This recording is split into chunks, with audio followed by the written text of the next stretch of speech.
Hello everyone, this is S. Mani of MSc Physics in Regional Institute of Education, Mysore. And here I came up with an TLM to teach the deck of cards and its probability concept. When I was teaching, most of the students were enjoying this concept because it is easy concept as well as it is like a kind of concept where we can have a lot of fun while learning.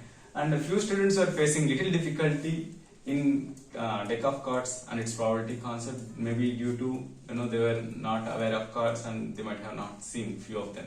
Okay, so I came up with a TLM where they can actually see the cards as well as they can see what are its divisions, as well as they can have a fun, they can have fun here by doing a small activity.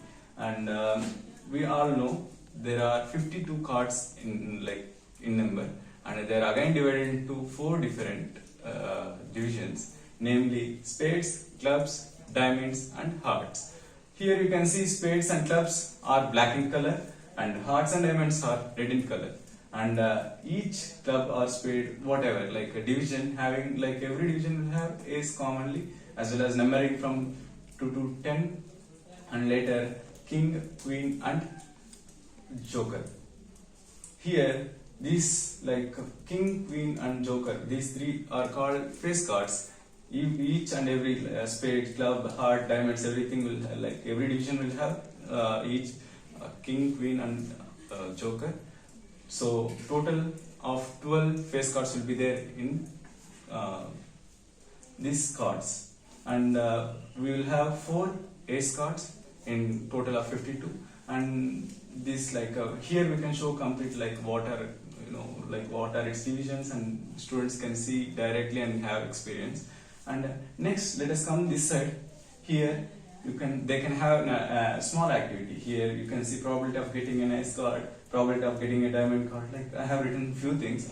Let me do the activity, how it works. Here you can see probability of getting an ace card, which means we have ace card in spades, we have ace cards in clubs, we have ace cards in hearts as well as in diamonds. So there will be 4 ace cards out of 52.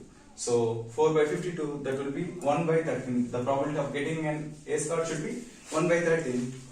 Here, let me keep it here. If I keep it at 1 by 52, light will not glow. And if I keep it at 1 by 4, no. If I keep it at 1 by 13, yeah, it's correct answer. 1 by 52, 4 by 52, that should be 1 by 13. And here you can continue do it in similar fashion. Probability of getting a diamond card, there will be 13 diamond cards, so 13 by 52, that should be 1 by 4. You can here you can see 1 by 4, that is glowing. Here in this way they can learn the activity, at the same time they can have fun while they are learning. Thank you so much. Hope this will be helpful for you. Thank you.